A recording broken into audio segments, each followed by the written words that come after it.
Hey guys, how's it going? It's your boy Maxwell here, bringing you a how-to guide on getting the Platinum Medal for Genshin Impact's latest patch 4.6 in the specially shaped Saurian Search event. Now, I'm sure there are many other ways in which you can go about killing this boss in 90 seconds or less, but I'm about to show you the method that I used, and I found it to be very consistent, very fun, very easy to pull off, and I've literally been getting platinum medals for this boss for the past 2 hours now because I just found it fun to be just slam dunking him over and over again with my current character loadout. So, if you haven't gotten your platinum medal yet on this boss, or you haven't even started the specially shaped Saurian Search event yet, and you're going into it for the first time, hungry for that platinum medal to flex on your friends with, then may I recommend trying out the loadout with these specific characters that you're about to see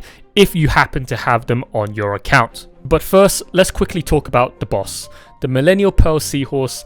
If you were not aware up until this point, or you've never fought this boss before, it's protected by an electro barrier. You need to take down that barrier first in order to effectively damage its health bar. If that barrier has not been removed, this boss will take forever to kill. So if you're trying to take down the super version of this boss, which by the way has over 3 million health points, in 90 seconds or less, you need to have a lot of pyro on your team that can effectively break that shield as quickly as possible in order to give you the maximal amount of uptime to go to town on that massive health bar. So, having said that, let's now move on to your character loadouts and your team setup. Now, I think it goes without saying that if you're going to try to kill a super boss on the hardest possible difficulty, all of your characters, regardless of which ones you choose for these challenges, should be at max level, and all of their most important key talents should be crowned to level 10. If you've got constellations to boost them up to level 13, even better. You will need Bennett. He will be the most important character on your team, ideally C1, which will remove the HP restriction from his damage buff that you will get by standing in his fantastic Voyage Elemental Burst healing field. Your second pyro character will be either a C4 Amber, or if you do not happen to own Amber at such a high constellation level, if you happen to have Klee on your account, that can also serve as an alternative. Both of these characters can deploy bombs. Now, if you didn't know, explosive impacts do extra damage to shields, and since we need to break an electro shield, pyro bombs are very important for this boss fight. However, it is worth noting that if you had to choose between Klee or Amber, Amber would be the ideal choice for this boss, because on top of her IEDs, she will also have her Elemental Burst, Fiery Rain, which will absolutely shred the boss's Electro Shield. Also, she's a bow user, which means that if the Millenial Seahorse happens to jump into the sky, Amber's pyro-charged bow shots will be able to bring the boss down, whereas Klee will be left completely helpless. So that is something worth keeping in mind when choosing between the two characters, as Amber will greatly reduce the number of retries you're probably going to have to do on this boss if it happens to go airborne. Alright, so next up is everybody's favorite waifu, the beloved Raiden Shogun. You will need yourself a Raiden at any constellation level on your account. Even a C0 Raiden with no signature weapon is perfectly fine. She will not be the one doing the brunt of the damage on this boss. Which brings us to the fourth and final member needed to complete this party, and the one who will be doing all the damage required to platinum medal this boss. You will need to get yourself a C6 Eula. If you do not happen to own a C6 Eula, then any other character capable of doing around 1.5 million damage in a 10-second window can be a suitable replacement. But in this video, we're going to be using a C6 Eula. What better way to destroy a boss with over 3 million points of health than to launch a couple of nukes at it? And that's what Eula does best. That's why she is the certified tank destroyer. To summarize, with this specific team, Eula will be the one doing all the damage required to platinum medal the boss. You've got 2 pyro characters to give pyro resonance, which increases the attack of all party members by 25%, further increasing Eula's burst damage. Furthermore, the pyro characters are required to break the Millenial Pearl Seahorse's electro barrier so that Eula can then damage the boss. And finally, we've got Raiden providing constant electro to react with Eula's cryo for superconduct to further increase her physical damage.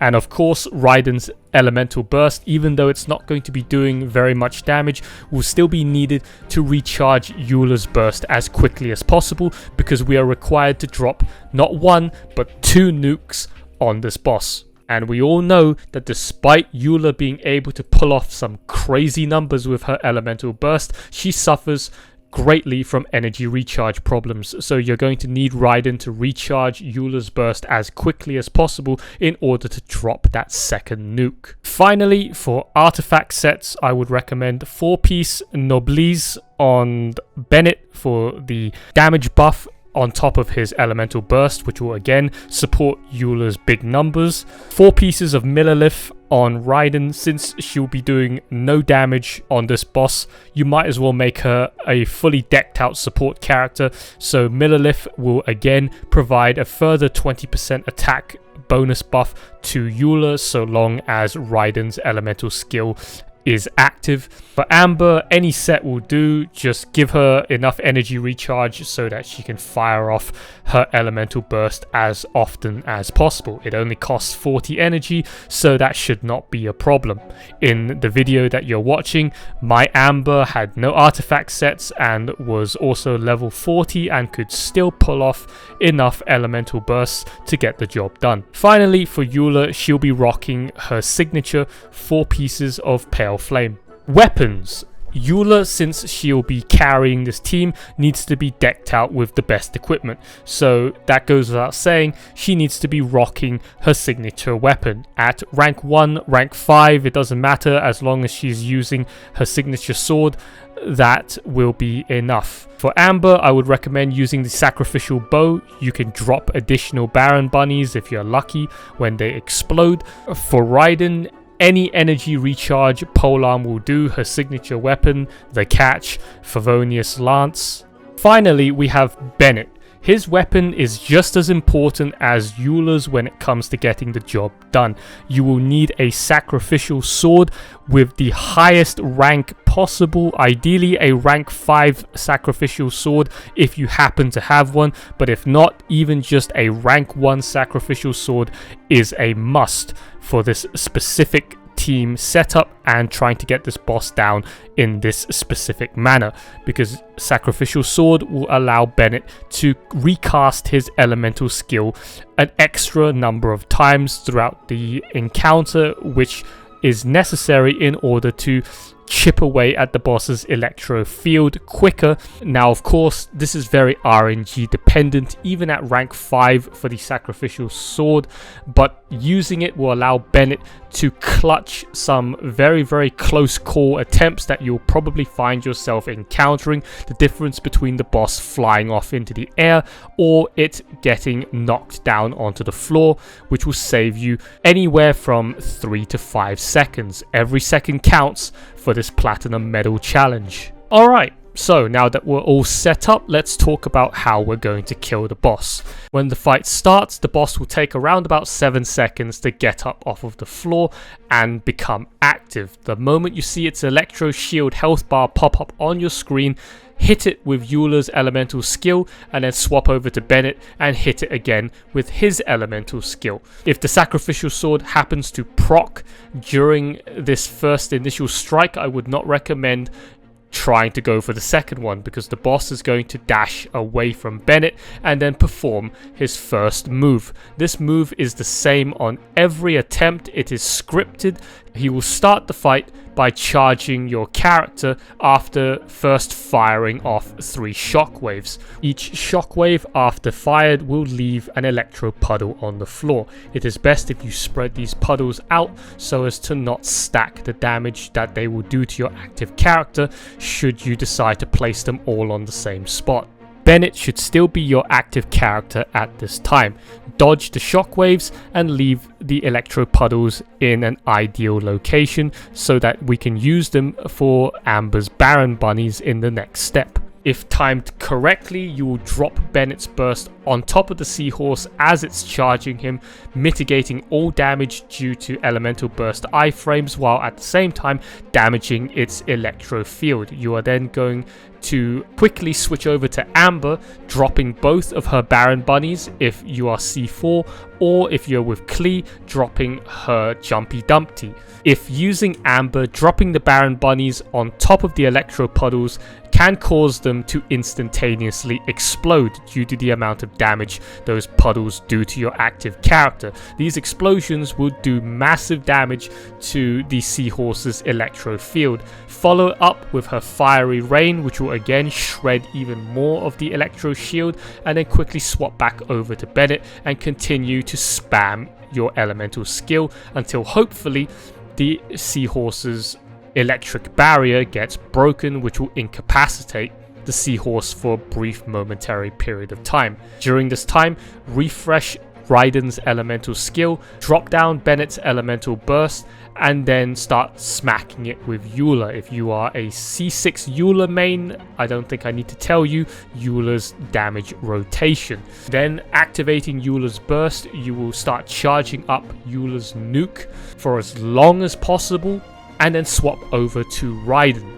During the swap, you will either notice the boss's health bar drop to 50% or below in that single explosion, or it will only be chipped away by a measly 10%. If Eula's burst did not crit, I would recommend you just retry and restart the challenge, because you will not make the timer in time. This strategy relies solely on both of Eula's nukes critting for the maximum amount of damage possible, around about 1.5 million per nuke. You can then activate Raiden's burst and then try to recharge as much of Eula's elemental burst as possible before swapping back over to Eula to cast some additional elemental skills in order to again add some more energy onto her burst, which would have very unlikely been recharged by this point. Every second counts when it comes to recharging Eula's burst for the second nuke. After a certain period of time, the seahorse will recharge its electric barrier. This is indicated by its spiraling animation and the charging that goes along with it, ultimately leading to an explosion dealing massive damage to your active character. It is best to swap back over to Bennett during this time and perfectly time his elemental burst during the explosion to iframe immune it. At this point, the fight is basically on loop. You're going to again break the shield using Eula, Amber and Bennett and hope that you can do it in time before he takes off into the air. If you manage to successfully break the shield again the second time, then again you will go through the same elemental burst sequence as explained before and hope that the second nuke again also crits for around about 1.5 million. During this entire boss fight, it is crucial that you keep an eye on the Prismatic Challenge time limit. The absolute latest you can cast Eula's second burst is at around about 80 seconds, since the burst takes around about 1.5 seconds to finish its animation and then takes an additional 7 seconds to fully charge, leaving you with around about 2 seconds left when the sword goes off. If Eula's burst happens to crit again for over 1.5 million, congratulations. Chances are you've probably killed the boss and have gotten that coveted platinum medal. If it didn't crit, then unfortunately it's back to step 1 with another retry. Some final comments I'm going to leave you guys with this particular strategy. If the seahorse happens to take off, you can attempt to shoot it down if you're using Amber if the Electro Shield only has a slither of health left. You can potentially still make the timer by shooting the boss down, but it will cost you a couple of seconds. If the Electro Shield happens to have too much HP remaining when the boss takes off, you're going to have to restart the fight. During any of the Electro Barrier phases for fighting this boss, should the Seahorse decide to charge away from you or charge through you, such that it's now on the other side of the map, you might as well just restart the fight, because it's going to take too much time to catch up with it.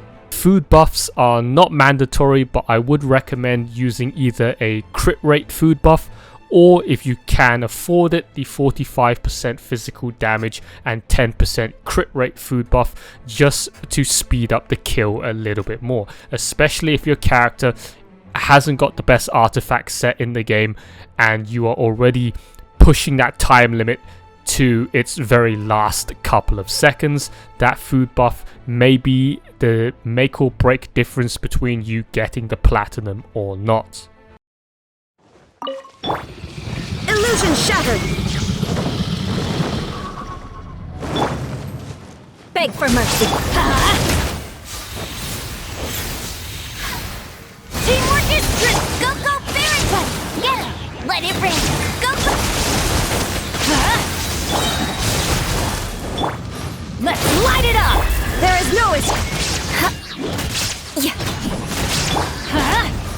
I'm going in! No one escapes my... Vengeance will be mine! I condemn you!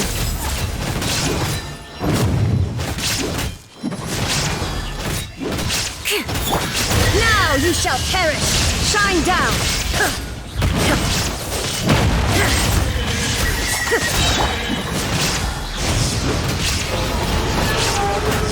Crush!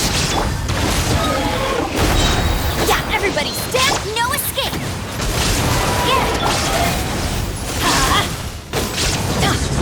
Let's light it! Beg for mercy!